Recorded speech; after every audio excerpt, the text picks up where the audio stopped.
Welcome to Blue Monday, the show where me and Matt try and make sense of what's happened the previous weekend. And I think this week we've got our work cut out because I don't know where to start with this Spurs game. Before we kick off, we are in the Italian club on Bowl Street.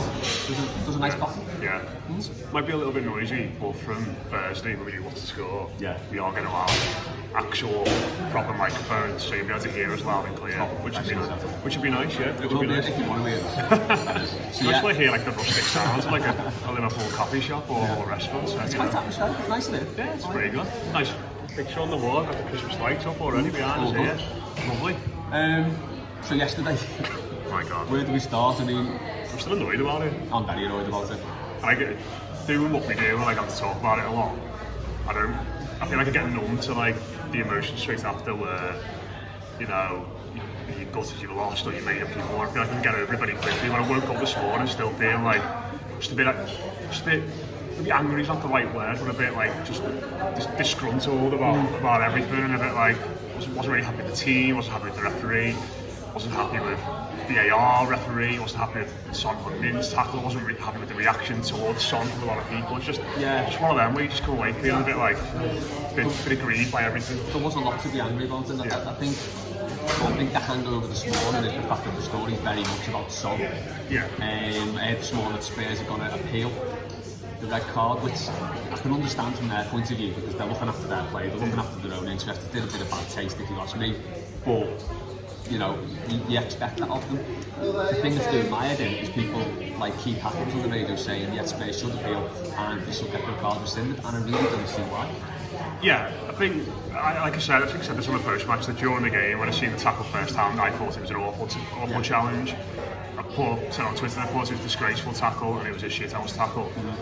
Probably disgraceful as being a bit strong, but I don't think it's too much of a stretch to say it was a bit of a shithouse challenge. Oh God, yeah. Because I think Mark Lewis made it a great point, and it's why I think, our own trumpet, I think it's why it's important that people listen to people who are in the ground and saw things in the ground, because Mark said that Son was angry with Yerry Mina beforehand and went to jump in on him and sort of held himself out. So he was clearly getting frustrated during the game. He has a little shop in a word before he goes to get Gomez, and I think ultimately he goes into that tackle trying to put one on Andre Gomez and trying to, you know, you could see it in his actions, you could see what's going on beforehand, and while it might not be the challenge that initially causes the terrible injury Andre ultimately suffered, I think it's hard to have any sympathy for him in that regard, because he went to physically hurt the opponent, and ultimately Andre Gomez has ended up physically hurt. And you know, I know he's crying, I know he's distressed about it all, but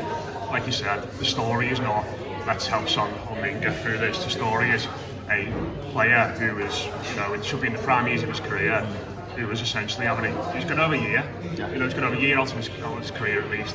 And there's a good chance, let's be honest, you look at Yannick Bolasie, you look at Seamus Coleman, he's probably never going to be the same player again after this. And you know, that's the big story here. But yeah, you know, I'm not surprised Tottenham have appealed it, but I will be very surprised if it got overturned, just given the nature of what happened to Andre Gomez. But yeah, just makes you feel a little bit sick about everything, doesn't it? Yeah, it's the retribution element for me, because about 2 minutes before that he went down, I think Andre Gomez had a flailing arm that might have caught him in the face. Yeah. He went down, stayed on the floor, and he got up and he was angry from that.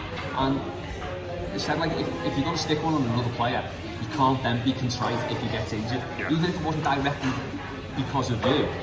If you go out to do a play and he gets injured, you can't have that condition, you can't get upset about it, you can't expect people to feel sorry for you. I don't see how anyone can have any sympathy with him. Yeah. And, you know, the fact that people aren't coming out and saying that, I mean, even from the club, you know, 7 players, Seamus Coleman taking players into the dressing room to console them. Yeah. Jordan Pickford and Cenk Tosun consoling him on the pitch. For me, they should be in his face. Yeah, yeah, I know what you mean. It's just when I saw that from, you know, I think a lot of the reporters said afterwards about Coleman, and you know, the general sense was, oh, what a classy fella. And you know, there's that video where Son's going off and Coleman is the first person to sort of usher him off the pitch, and I don't know how I feel about that. I've got to say, it's one of them where, you know, people will say, well, it's nice to see and all that kind of thing, but you know, I think Paddy was speaking in our group message last night saying if anyone should be pissed off about this, it should be Seamus Coleman, because he's had that sort of thing happen to him. I think I would I wouldn't have minded if no one had gone in. And the club are just sort of hunking around Andrew Gomez, so we're supporting him. That's our main concern at the moment. I'm not really sure I like the fact that Cole was leading a delegation into the Tottenham dressing room because Son had tried to put a bad tackle on him. I was speaking to Dave Downey about this last night, and he sort of said to me that he thinks that these challenges happen a lot when players are being cynical and trying to take yellow cards, but I think it's probably one up than that. I think it's from behind, it's high, there's a bit of anger in there, there's a bit of malice in it, and I think that's why if I was an Everton player, especially in the moment as well, I think maybe Seamus Coleman is a better fellow than me and you in that regard, so he can keep a clear head, but I struggle to get myself in that position where if one of my teammates was down on the floor with his ankle at a right angle to where it should be, to be of that presence of mind, and it's a hard one to sort of say where we're standing on it, but the whole thing didn't really sit right with me, and I think what I would like to see, now we're going to come and talk about it in a minute, is someone at the club needs to take a bit of a stand when it comes to these decisions that are going against us with VAR, because some of them have been absolutely ridiculous. We'll talk about what it does for us as fans and everything, but it seems like time and time again we are the club just bends over and take it when it comes to these sorts of things, and that probably annoys me more than the Seamus Coleman and the way in which the players reacted to the injury. Yeah, I think it does kind of go hand in hand a little bit though, because it's that perception that we're a nice club, we've got nice players, and even when one of our players is taken out, which incidentally was a tackle from behind, which was outlawed years ago, I think 1990 the rule came in, specifically to deal with players doing retribution tackles on other players, doing their Achilles, things like that. That's why that rule was brought in. So when you've got that happening to our players and then the rest of the team aren't getting in their face and giving them stick, I just got no time for that at all. I think Luca Dean was the only one, wasn't he? He goes over towards the top of the bench, he's having a bit of a go with the referee, but apart from him, there's not really any anger, is there? Do you think Aurier's got away with murder and all this? Because it was a bad tackle. It's hard to know, because in real time in the ground, I didn't realise that Aurier needed to. I thought it was Son. Yeah, but it's hard to know, isn't it? Because Sky and BBC, when they showed it back, cut out the moments where. Yeah. But I think it was Mark Chapman on Match of the Day 2 last night said that it's not actually the contact with Aurier. It's getting a bit messy there, yeah. What happens is Gomez stumbles and his ankle goes underneath him before he gets to Aurier. So again, it's hard to tell because we haven't really seen that much of that bit of the incident and when the thing occurs. But it's really difficult to assess what we haven't necessarily seen on the replays. But I think what we can say is that it's a nasty tackle from Son. He was frustrated, and the story today shouldn't be let's rally around him. It should be let's rally around the lad, like I said, whose career could effectively be not finished, hopefully, but certainly change. Yeah, I think that's the perfect word for it. And it'll change him as a person coming back as well. One of the things that was spoken a lot about Andrew Gomez, who was a Barcelona, was that this is a lad who has suffered in regards to his mentality when he was there. I think he spoke himself about how he was dejected and didn't really want to go outside because of how things were going. When he comes back to play football again, it's going to be in his head all the time. That's another aspect to consider really. Well, he's a very physical player. He likes to get stuck in and get his body in the way, and if he loses that from his game, he will be a changed player and change for the worst. Again though, in all of this, we're not talking about the game, we're not talking about the football, it's about incidents in the game. And in that one, there were a lot of incidents that went to VAR. People watching it on the telly, I think you touched upon this in the post-match, I've got more of an idea of what's going on than people in the ground, because there's no communication in the ground, and there was, how many, about 3 or 4 VAR calls in that? Well, there's the Theo Walcott red card one, which was absolutely ridiculous, I have to say. There was the Son penalty, there was the Son red card, which I think the VAR official said you've got to send him off here because he had a yellow card as listed, didn't he? There was a handball. Did you look at the Richarlison one? Apparently they've looked at it, but it didn't come up on the screen. You never told us that. No. And even when Everton scored the equaliser, a linesman walked onto the pitch and Mark Naxon had his finger to his ear. And even then you're thinking, oh my god, this is potentially going to be disallowed as well. That was 5, and then there's the Davidson Sanchez one at the end. Oh yeah, where he trips Richarlison, and that's a red card. That's ridiculous, that one. And that one gets overturned. So that's 6 VAR calls one of them took 3.5 minutes. Now, if they're bringing this in for clear and obvious, if you take 3.5 minutes to come to a decision that a referee is expected to make in seconds with one viewing of it, it can't be clear and obvious. They can't take that long. I think one thing you need to do is just have like a maximum time you can take to look at it, maybe 5 seconds or something. And if you can't see it in that, it's not clear and obvious, and you can't give it. But if we go through them, then how long have we got? Could you just say like that? For me, it is just another instance of a match-going fan being shafted. For years and years, fans have been shafted in regards to ticket prices. They've been shafted in regards to kick-off times. You know, I think I don't know who the Reds are playing. I think it's on Boxing Day this year, but they're away from home at 8 o'clock at night, and there's no train spot. We're being shafted in regards to. I think there's 2 things we're being shafted in. It's the standing around at the match for 3.5 minutes, waiting for a referee to make a decision, and we've got no idea what's going on. And I think the other thing is that they're not showing them these decisions on the screen because they're worried about the reaction and that sort of thing. And it just goes to show what they actually think. People who go and watch football matches, that if people can't see, there'll be anger and there'll be a bit of outcry in the stands, I imagine, if things don't go the way your team. No one's going to rush the pitch or try and get the referee or that kind of thing. I think you're going to have to start doing that, and it's going to stay around. That process has got to start somewhere, where we as fans are informed on what's going on, and we can see the screen, and it just becomes part of the natural matchday experience. It's going to have to be integrated into it somehow, but it just goes to show that they don't really care about the matchday experience in regards to the waiting around.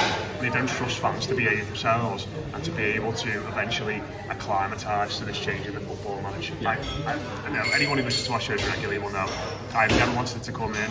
I think while we saw at the World Cup it could work, I was always apprehensive about how it would work when us ourselves were at a football match watching these things, and it's appalling to be able to, for us to score what looked a perfectly eligible goal at the 97th minute to equalise, and to not have that rush of celebrating it because Martin Atkinson goes like that. It's horrendous. It's killing live football for me. I absolutely hate it. Yeah, we've literally become background noise. Yeah, we are. Fans are. They're just a background noise, and they're just there for the effect, basically. I mean, what were you doing during those 3.5 minutes? You know, I was standing there. I was the same as you. It got to a point where I was like, I don't even care if we get this now, because I didn't know what it was for. Because we were down the park end, so we couldn't actually see. They went out for a corner, I think. Right. And we were like. My dad said to me initially, he thinks it's for an elbow for one of our players, and then all of a sudden you're like, penalty. You know, I don't want to appeal to that at all. No. But like, I just got my phone out. I was like trying to see what would actually happen. Well, I would, but I can't get a signal. But you immediately just become disinterested. Oh yeah, you disengage from the game. And you just stood there talking to each other, say, what's this about? And then in the end you just started talking about other stuff. I turned around, talked to the kids, turned me back on the game, and it was like, I'm not even bothered now. You know, you can't wait that long for a decision, as I said, especially when a referee is expected to make a decision, one viewing, spare of the moment. You can't then have a VAR ref taking 3.5 minutes and then come to the wrong decision. This was the big thing we were sold with VAR. The right decision, sacrosanct, and that's what's going to happen. We're going to get the right decision. And there was the thing people say, well, what are people going to talk about in the pub afterwards? You know, it's all about football. It's not an exact science. It's quite chaotic. You talk about these incidents. We're not talking about the incidents. We're talking about how the incidents get handled now. So it's just another conversation, not about the game, about the officials. And it's basically taking that decision from a fella on the pitch and giving it to a fella with a telly 200 miles away, which just doesn't seem right. It's like, if they can, it's meant to be video assisted, isn't it? Yeah. So it's meant to be, they recommend to the referee, have another look at that. Yeah. Well, there is a screen off the pitch that the referee can go and look at, but doesn't. So, well, the clue is in the name, isn't it? It's video assistant referee. It's a video assistant referee. And I think, while none of them were overruled yesterday, I don't think, so none of the on-field decisions were overruled yesterday by VAR, weren't they? No, none of them were overruled. No. But if you look at the Brighton one a couple of weeks ago, that fella in a Portugal in whatever it is effectively taking control of the football match by overruling, was it Portieri that day? And it was Lee. So Lee Mason's effectively taking it out of the hands of the on-field referee, who doesn't get to look at that decision again. So he sees it in real time, and then what happens next is taken out of his hands. Yeah. Like, it totally takes away the authority. I mean, some of the referees just got me good things, they are more abysmal. I'm not Atkinson. But you know, it's who should have the final say on this? It should be the fella who's got a whistle and the cards in the middle of the pitch, and that's just bizarre to me. It's bizarre. You might as well just have the referee on the pitch as the go-between to give the players instructions on what's happening. Yeah. So the fella on the telly is saying, right, that's a free kick. Yeah. He blows up, it's a free kick. He's not making any decisions. Yeah. He's just getting told what to do. Yeah. I mean, if anyone was going to balls it up, it was going to be the Premier League. If anyone was going to get it wrong, it's the Premier League, and they've got it massively wrong. It's for people who watch it on the telly, isn't it? Yeah. Because, you know, everyone who sat at home was watching that game would have had, I think it was Jamie Carragher and Lauren Tyler doing the commentary on Sky, wasn't it? And I think from the sounds of it, what I've gathered so far, the commentators have got, like, they get the audio of what the referee's talking about. Because I think it was the United-Liverpool game a couple of weeks ago, where Gary Neville said before the decision flashed up on screen that the goal's been given for the Rashford one. So I think they're privy to the referee's conversations and all that kind of thing. But, you know, so at least people at home are getting talked through things. They can see the replay, you get the analysis and all that kind of stuff. Just stood there like, I know, what's going on? Even having it on the screen saying VAR check doesn't really help, because all you've got to do is look at the referee's reaction. Yeah. Because he gets the decision first, then it comes up on the screen. Yeah. So you already know what's going on by the ref's reaction to things, and it's just done so badly. And you know, how would he come to these decisions? Like Richarlison, you know, he hands a leg out and he goes over it. Yeah. That's a foul. He just checks him, doesn't he? He checks him. You know, I know there's been a lot of talk about Richarlison and the way he goes down, but I was listening to Dave Downey on Radio City talk this morning, and he was absolutely right. He said, you know, no referee should go onto the pitch with a preconception of what a footballer is going to be like or how he's going to act. The way at times when Richarlison went down yesterday, you know, he did a turn on the edge of the box and Sanchez nicked the ball off him when he went down. He just, you know, I was fuming at him then in that instance, but that one, it's just, you know, he has two tugs of his arm, cuts back inside, like you said, and he just sticks the hip and his thigh into him and takes him down. And the Dele Alli one, you know, you've got to use your arms to jump with headers, but you don't jump with your arm. Oh no, like exactly. That and the justification with that one was because he was getting pressured by, so you're not allowed to challenge players in the box. Well, or if you handball in the box under the challenge, it's not a handball. They're kind of making it up as they go along, aren't they? The Son one for the penalty, the Gladys Street, I thought, oh my god, that's definitely what I'm seeing it again. No, you know, I can see why that one wasn't overruled from what the referee originally gave. The Richarlison one at the end is just. How's he got away with that? You know, ultimately it will have had no effect on the game because it was like the last 30 seconds. He would have had a free kick and a chance to pump it in the box. But he just nicks the ball in front of him and he just swipes his legs away. And you know, it's just the inconsistency, isn't it? It's ultimately we have got the same referees who we've ambassador on our shows for years and years making these same decisions, and it's hard to see how it changes. It's really hard to see how it changes, and it's very easy to see a lot of people becoming disenfranchised with live football. You know, at least if we get relegated this year, we'll go down in the Championship next season. At least we'll be able to celebrate goals, and you know, we'll have to stand around for 3.5 minutes watching a referee with his finger to his ear. So, yeah, take us down, Marco. Yeah, I'm all for it. Yeah, some different ways in that, isn't it? I think one thing with the game yesterday, if we just look at the football now, because we've done what 18 and a half minutes, we haven't even mentioned the game, and you kind of get the feel the injury to Gomez and the VAR calls kind of paper over what was another tepid display. I think from both teams, to be fair, I don't think either team did enough to win it. Both teams looked like really poor out of form teams. Both teams were terrified of losing more than anything. And it was another, I think, when I saw the team, I was very up and thought, yeah, right formation, what they put on the Twitter thing anyway, the 4-3-3. He's made the change, he's done the back four, which I thought Holgate and Mina worked well together. Holgate maybe fault for the goal, his body position was a bit mad. Mina's excellent, isn't he? He's brilliant. He's really, you know, I have massive doubts about him, but he is playing so well currently. Yeah, he's head and shoulders above anyone at the minute. But again, it did look, it was another tepid display from a team. They were there for the taking, and we should be beating teams like that at home. Because Tottenham were poor. So again, it's like, well, where do we go from there? Because there's people again saying, oh, Marco's obviously sacked now. We've had enough. It's what? That's 1 more point. The win against West Ham, so it's 4 points in all 5, 6, 7 games. Yeah, it's not great. It's not good enough. No. And we keep seeing to get to these points. We do these videos after each game. And, you know, after the West Ham one, we're obviously happy, but it seems like after every other one we've gone, well, the next game's massive, the next game's massive, and the next game's massive. And I suppose, I think you look at Southampton now and go, this one actually is massive. And I know we'll preview more later in the week, but if we lose away to a side that got beaten home by nine goals the other week, and we go into that international break ahead of that horrendous December run, all of a sudden you're thinking it's becoming untenable. Well, that's it. When, you know, at what point does the switch get flipped?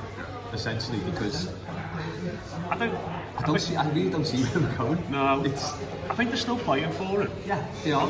But it's just not. It's not working. There's things on the pitch, and you're right about the system. You know, I thought, you know, he's right 4-3-3. We've been waiting to see this for ages. Don't really press them high with those 3 pacey forwards. They've got an energetic midfield in there. Let's just get about them. But it was very much 10 yards off them all game and sit in. And what should have been 4-3-3 quickly became 4-1-4. It was like the old Moyes system, 4-4-5. You know, I think it was Delph who's doing the Carsley role, and then the 4 in front, and then Richarlison had to fill the Marcus Ben duties and playing up front on his own.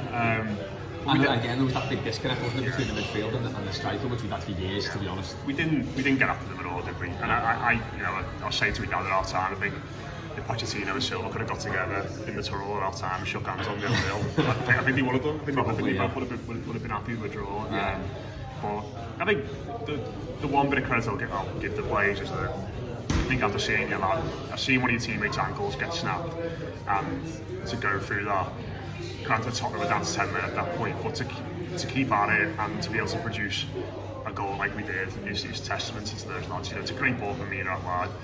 Luca Dean had a terrible game, I thought, but the cross was absolutely excellent. And you know, Tosin's in there and Calvert-Lewin's right behind us. It's essentially not going to be missing it as well. So it was a nice moment, I think, and it's good to come away with a draw. But it's just one of those matches where you come away from it and there's so many thoughts going around your head, and then, you know, after you've gone through some of them, process some of them, you're like, oh, actually we scored a 98th minute equaliser, and we haven't not even thought about that yet. So credit for the battle of spirit, but I think it was more through force of will and determination and a little bit of inspiration from our left back that we got into it, not through any kind of strategic or master plan or anything like that. No, it did, as you say, for scoring a 19th minute equaliser, it felt very flat at the end.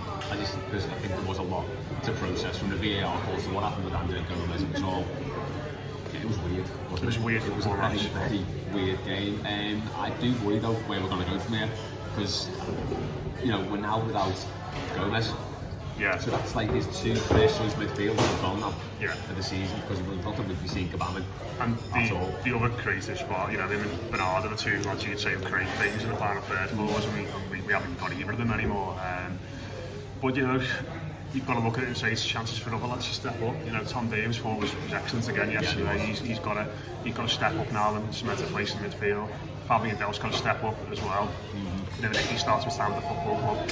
And Worrybee, I think he's had a good start, but he was absolutely dreadful yesterday. You know, he's got to do a little bit more. You know, you've got to ask a bit more from these players. These are good footballers who should be capable of going to Southampton and doing a job on them and getting a result. And if they don't, ultimately, there's going to be questions asked of the manager. But it's a big week. It is a big week for the manager. Because that if we lose on Saturday, that does ring around the Premier League, I think. You know, Everton have lost away from home to a team that were beaten 9-0 last time we played at that football stadium.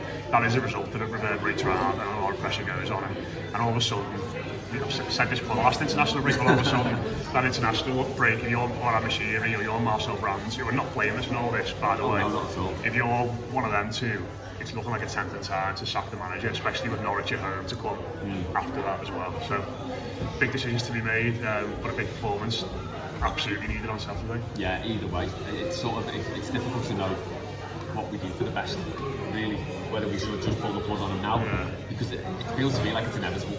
It does feel to me like it's coming at some point.